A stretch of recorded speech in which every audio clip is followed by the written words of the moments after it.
What made you say, I'm not happy here, I'm part of the 50%, and I'm leaving? I don't want to be staying in that stage of people ignore me and then I have to bear another 3 years if my boss quits, I changing another team. I feel like life is precious.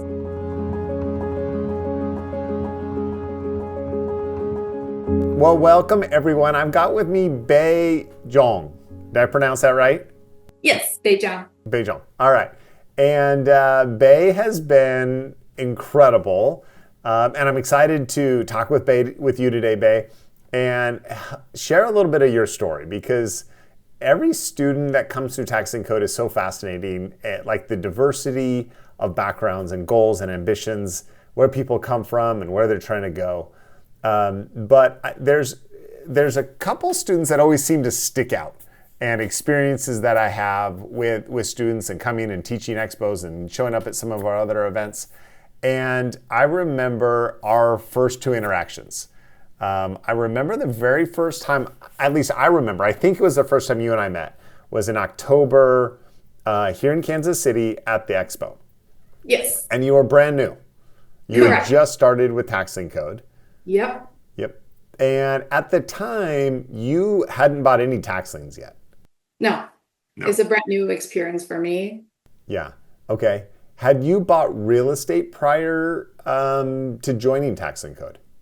Yes, I am a full-time investor for over 10 years, so I'm pretty seasoned. I did a Okay. lot of deals. I buy and sell. I flip a lot of properties. Yes. Okay.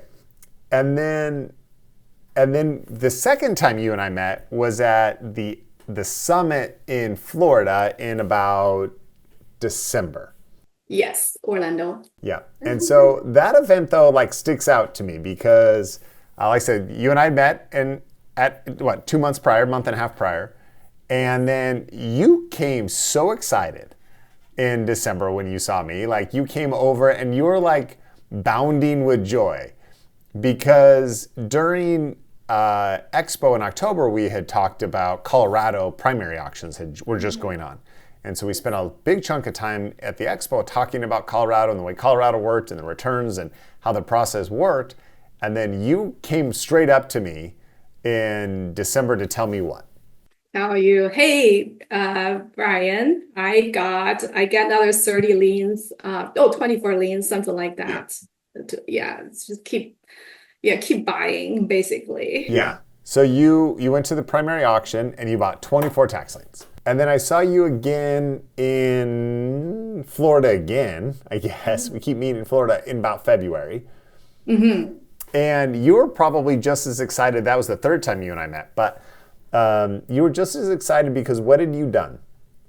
I just take action, just very simple, like understand what are the due diligence, understand the rules, and then I just applied action, kind of like just like nothing fancy. Just trust the process and trust what you told us, and then we take actions and then feel comfortable, move forward, click the button, and then the due diligence done, move forward. That's it. Yeah. And then, so that process, that cycle of just trusting the process, you bought 24 tax liens in Colorado. And then when you were flying to Arizona or flying to Florida, you bought a bunch of tax liens on the plane. No, You before bid the on it. flight, like I think previous 2 days or something, I just at the last minutes, the deadline, I just place a bunch of bid, and then I finally win 30 from one of the county. So on the flight, it just say, "Hey, you win this match." So I cannot share my story, so I reach out to you, say, "Hey, look, Brian, Yeah. I got those video links," so I'm very happy. Yeah. Okay, so you bought a bunch in Colorado, you bought a bunch in Arizona. How many tax liens have you bought now? Right now, adding everything, I think it's like somewhere like a little bit over 60 now. Yeah. That's pretty incredible in just a couple months. Yeah, just massive action. But I don't know if I can share one of the story. I Yeah. probably learned my lesson. I did something bad. Oh, Yeah, I okay. take a lot of actions. I'm so excited. And then one of the county, I kind of feel like I do the massive bidding. So this is some of the key takeaway from me. And then I omit to deselecting one of the thing. Hmm. And then it turns out there has a lot of orphan liens there, like 25 orphan liens. And then it's just like back to 2017. So I was a little bit nervous, and I talked to the county, and they're good enough to ban me. But I learned when I do my due diligence, when I click, I need to be double check, double check, double check. Yeah. Yeah. Yeah. So you missed one little step in there.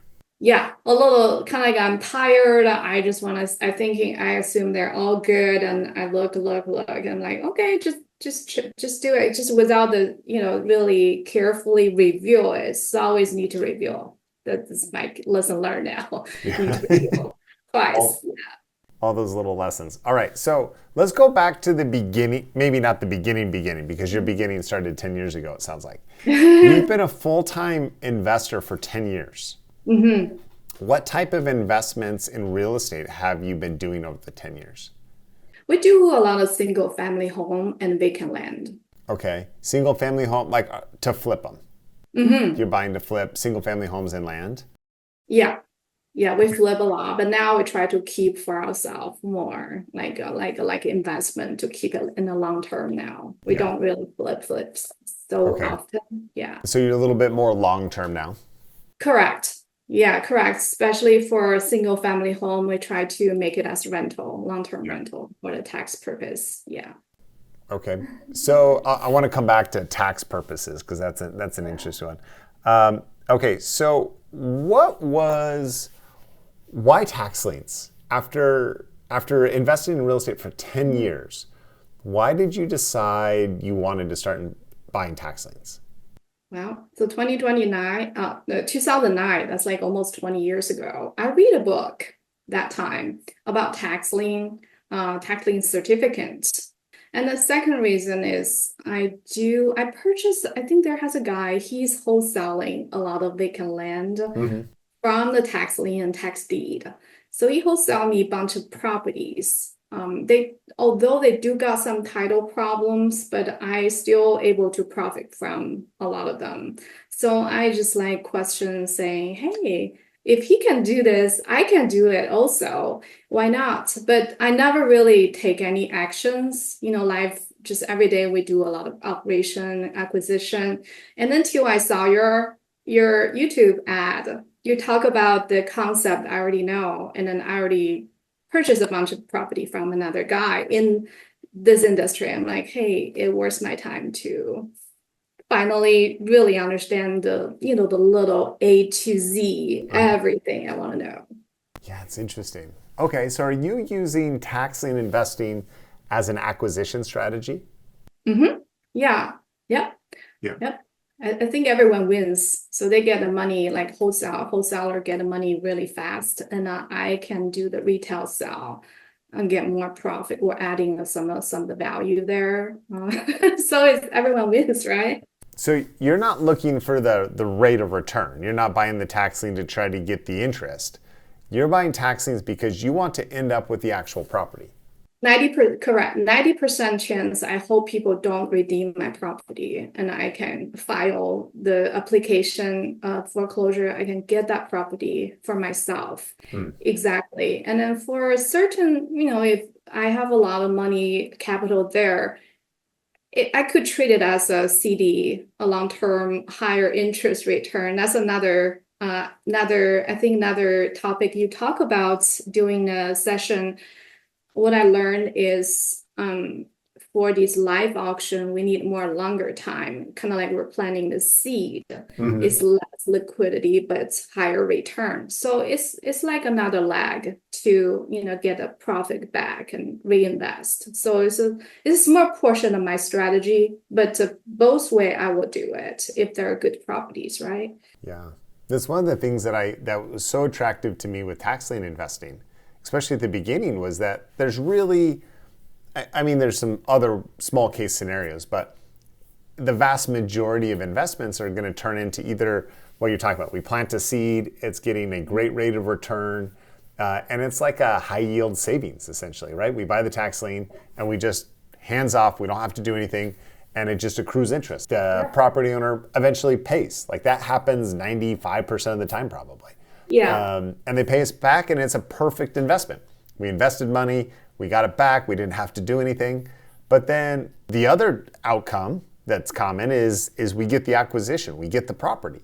And I mean, both of them are income producing, right? We're going to make money off of either one, but you're more interested in actually getting the property. Get the property. I think that there has a lot of investors. They trying to, once they get property, they don't know how to the exit strategy.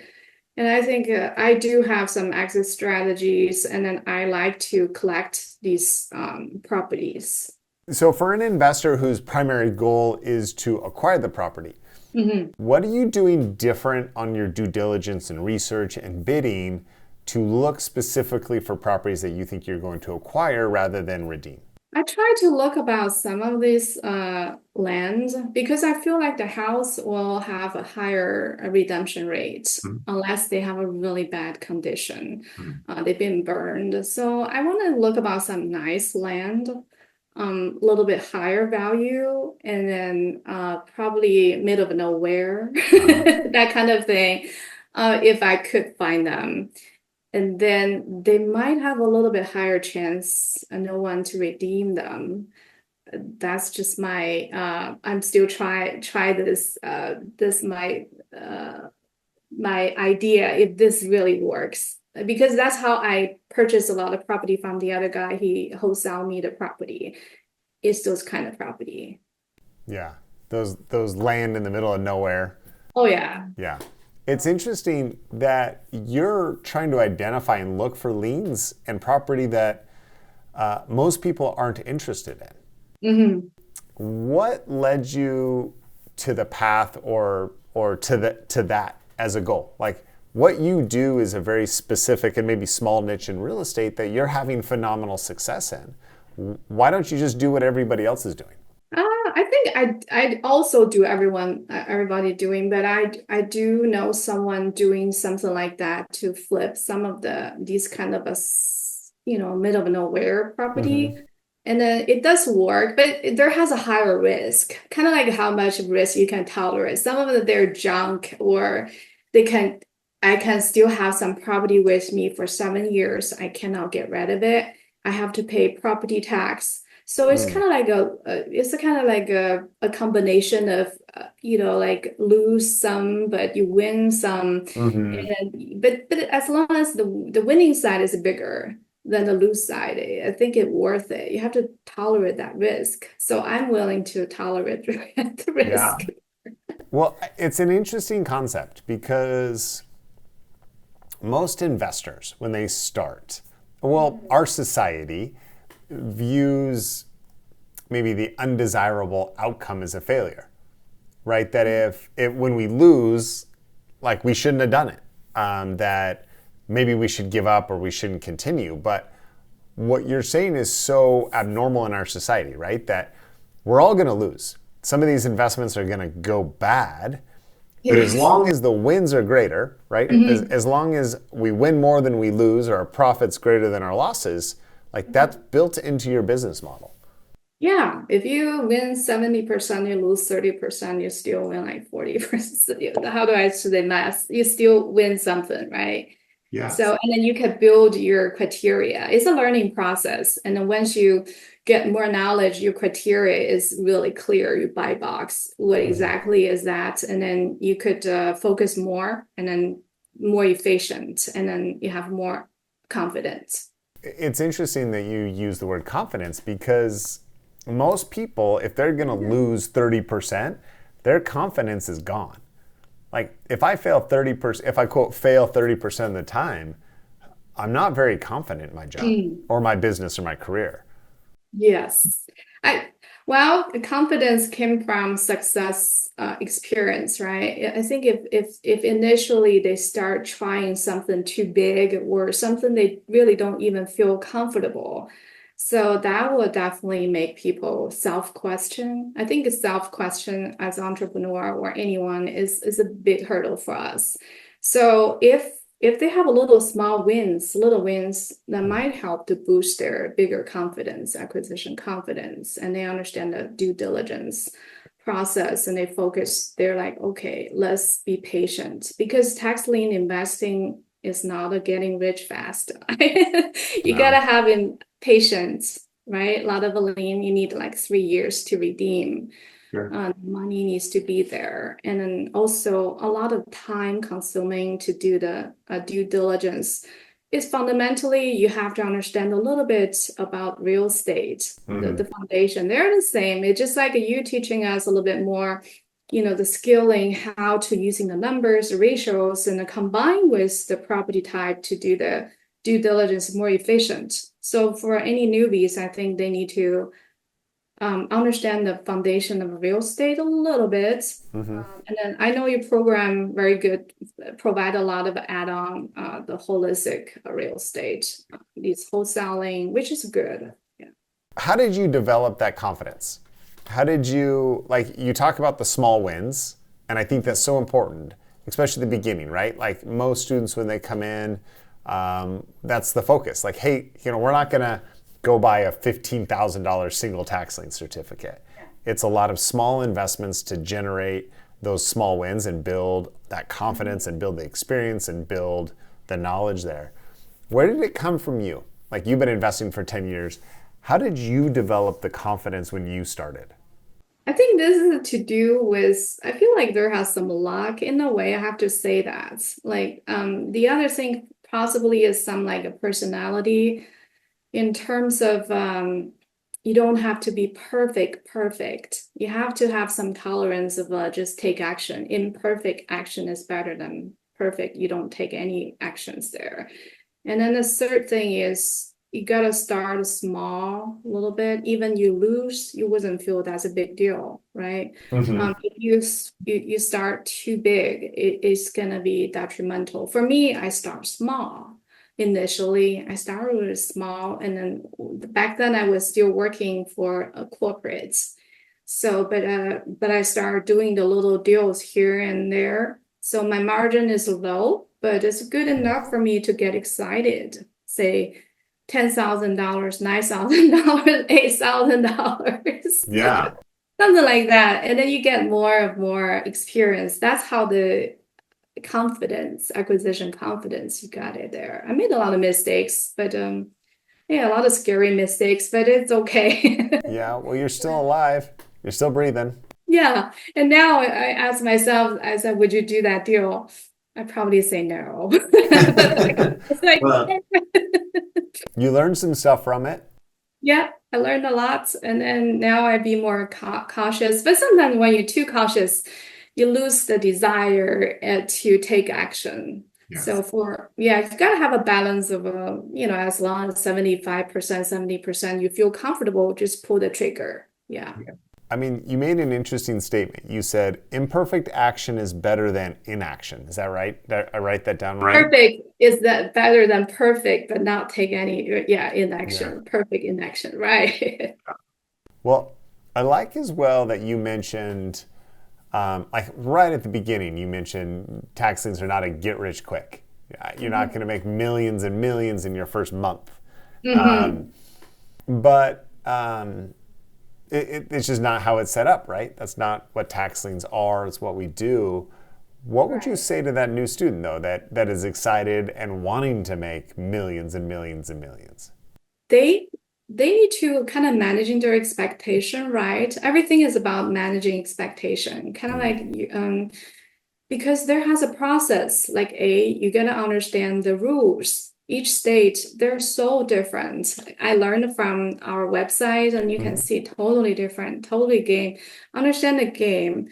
And then I would say you have to look about your financial status a little bit to understand, to manage your expectation. Like, hey, if the turnaround time is like 3 years, and how much reserve the capital, the money you needed, maybe from family or something, understand yourself a little bit, and then your expectation, treated this as a little bit long-term investment, because whoever thinking about this gonna be get rich fast and they're gonna be feel somewhat disappointed and quit. That's not good. Yeah. All I can say is it works, but it need some capital and time and then some foundation knowledge. Well, you came from corporate America, right? You came from a job prior 10 years ago. Mm-hmm. What did you learn from going from the traditional corporate world into being an entrepreneur, being an investor? Traditional corporate world, there has a lot of a team, and then we talk about mostly it's talk about people more care about how.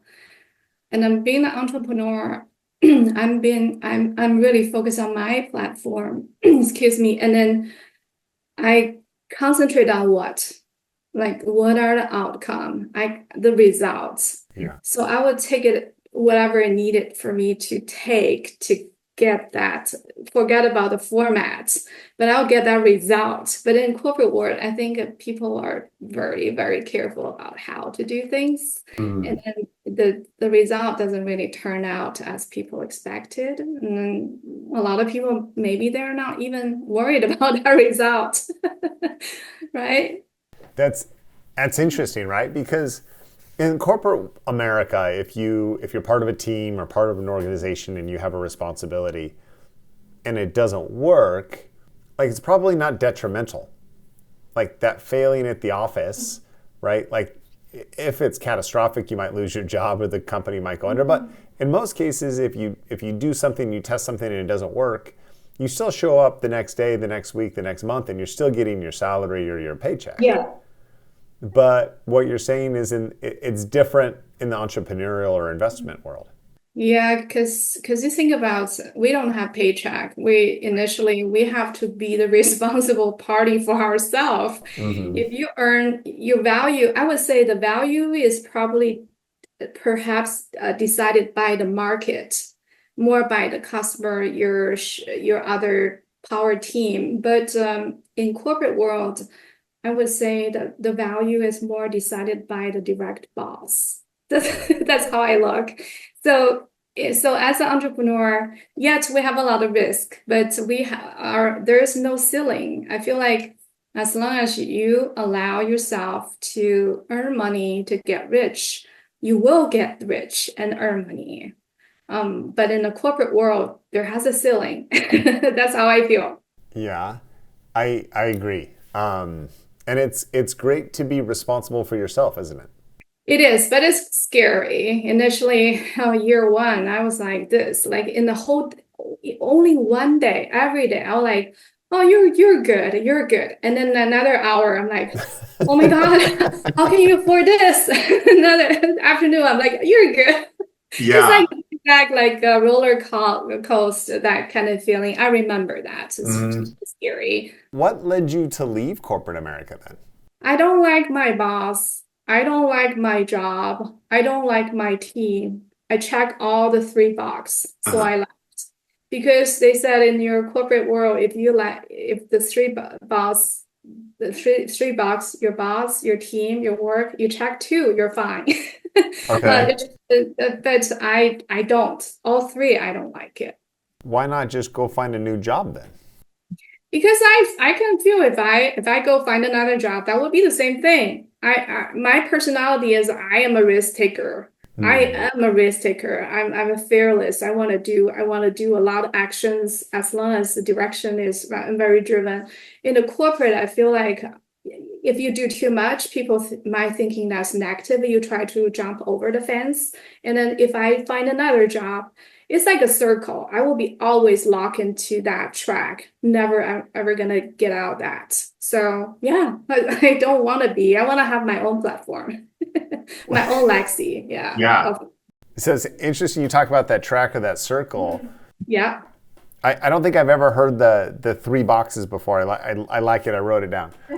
What percentage of people are in that box, in that circle, in that circle that aren't happy? Like what percentage of corporate America is in that box running around, in that circle running around over and over and over again and unhappy?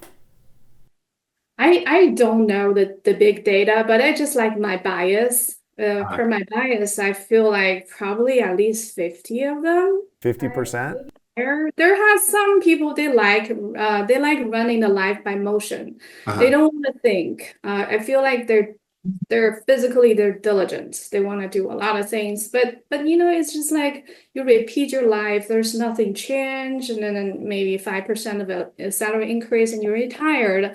It's like Yeah. a rat race. But for yeah, I think a lot of people, though 50% in my bias, they don't like their job in corporate, but they just there's no, I don't know, like when they maybe nighttime, they're like so want to get out of it, but Yeah.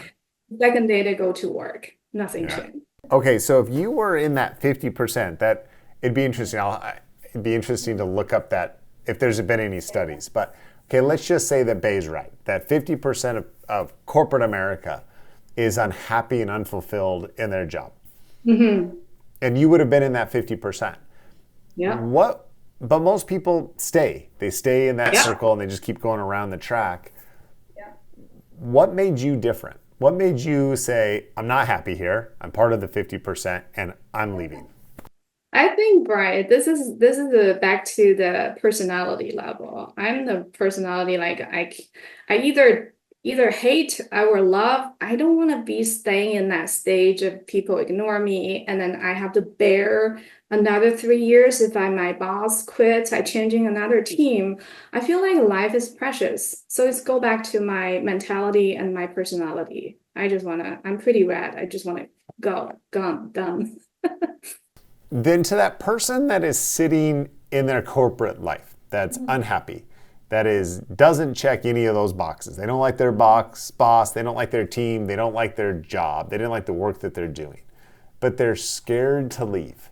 They're scared to go out of the circle, to leave and say, I'm gonna be on my own.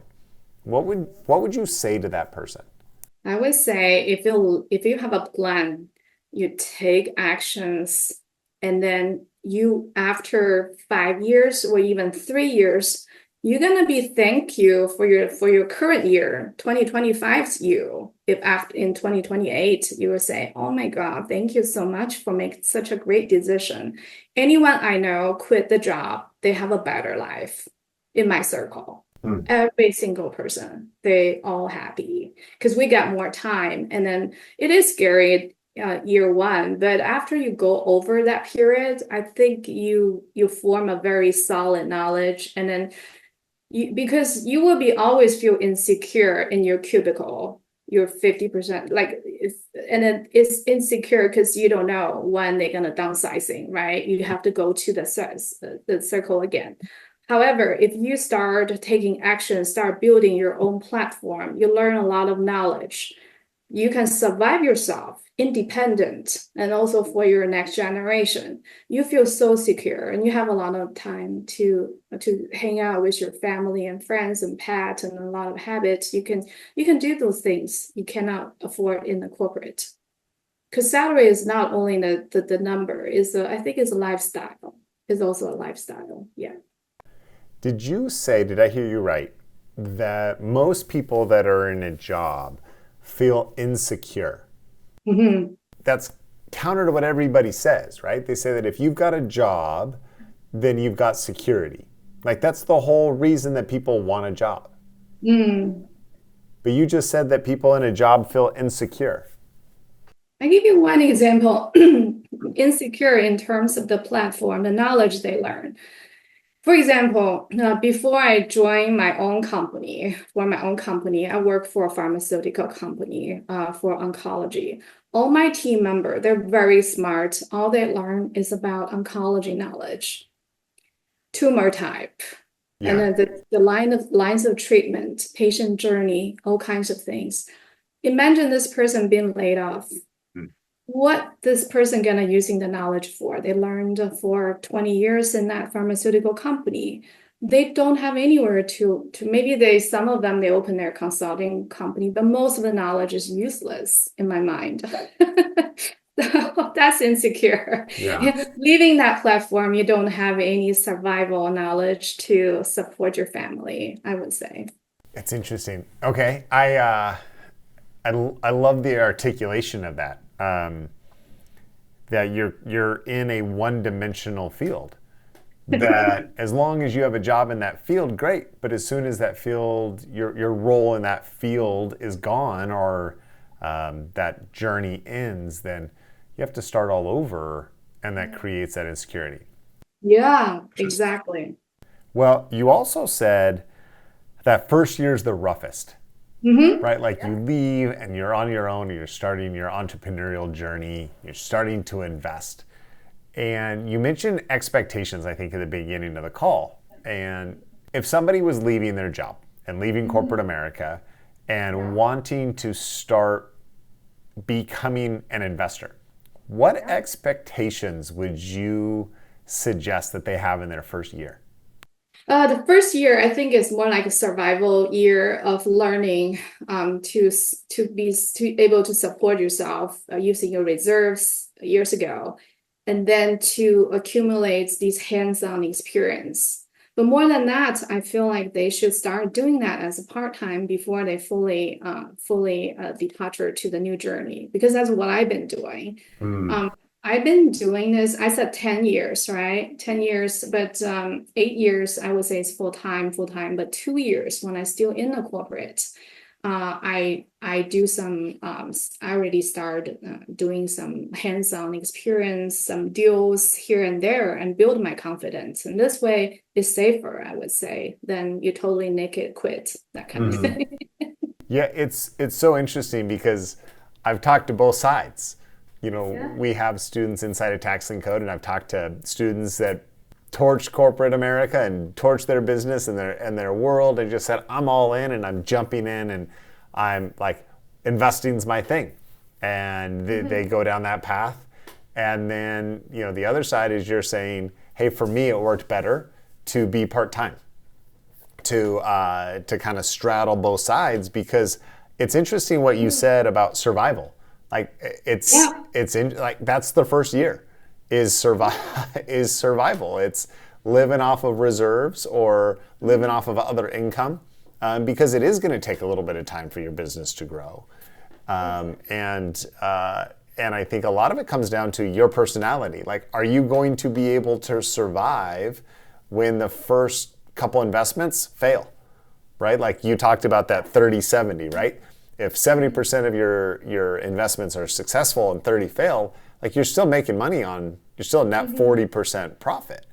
But what if your 30% failure comes at the beginning and then you have 70%, right? That survival's hard when you fail at the beginning. That's hard. So my father always say, "Hey, you get lucky because you win first." Hmm. Because I do see some people they have more knowledge than me years ago. They're my mentor, but they quit. They quit because I see their deals. They don't have a lot of deals flow come in, and then they just go back to where they are. So I do thinking there, if initially you have, I don't know, have some good experience, it would definitely help you have the confidence. At the beginning. Yeah, that's why I'm thinking somewhat I'm lucky. I'm lucky for that. Yeah. I started doing these deals. And then my husband goes like, "Oh, you're thinking you're different than other people. Why don't you focus on your work?" That kind of thing. So, I learned a lot. I did win some check here and there. So that's why I think I do have the reserves to if with the same pattern. You've used the word luck or lucky a couple times. Do you feel like you were lucky? Well, if I'm younger, I will be so mad about that person. But when the older I get, the more of the spiritual feeling I have, and I start feeling if you have a strong will and it's keep talking to the universe, the energy level, you always keep that. You will attract this energy level. So that's why I feel like somewhat maybe the universe heard about what I'm talking. So I am lucky in that way. So what you're saying though is you put it out. You put out into the universe, into whatever, that you wanted to be successful. You were going to do something. But then the unique thing, or maybe the difference of the people that were in the circle, is you did something about it. I think the key thing is I strongly believe I can make it. Yeah. That's something different. Some people, if you keep self-question like, oh, is this work? Oh my gosh, should I do this? Can I survive? And then I don't think you can. There has some magical power in the universe. Listen to that. For me, I always say I can do it. I visualize myself. I can see after 20 years, after 10 years, what I look like. And then 20 years ago, that's how I look about right now. I am becoming what I wish for. So I do thinking there has some law of attraction, lucky. That's maybe what I'm trying to say, the law of attraction. You one of the things that ties in well for me, and then you mentioned it, is if you firmly believe, if you believe something is going to happen, Yeah. we act, we do things because we believe we know what we believe we know what the outcome is going to be, or we can control the outcome. And that belief, right, that leads to the action. Some people call it lucky. Like, well, you got lucky, and part of it is I think that Bei, you believe because you were putting it out in the universe that it was going to happen. So you followed the action that was going to lead to that success. Thoughts flow, action take and result shows. I think that's probably the whole thought process. Like Give that one again. thoughts flows, action takes, result shows. Then I start strongly believe myself, I can do this, I can do this, I can make things happen. It does happen. So thanks for the universe. Thanks for myself to have that strong the thoughts. Yeah. All right, Bei, one final question for you. Okay. If you could go back to the beginning of your journey, whether that's the beginning of your Tax Lien Code journey or your beginning of your investment journey, what advice would you give to yourself, knowing what your process has been, what successes and failures and struggles and benefits throughout your whole journey? What would be the piece of advice you would give to yourself when you started? I think the key thing is like how much money you can keep is important. Like it's not only like how much you can earn. So we need to understand the tax part also, the tax part, and also the earning part, and then not always flip. We're gonna keep some of the long-term property to make it as long-term rental, like your wholesale, like long-term rental strategy, these kind of thing.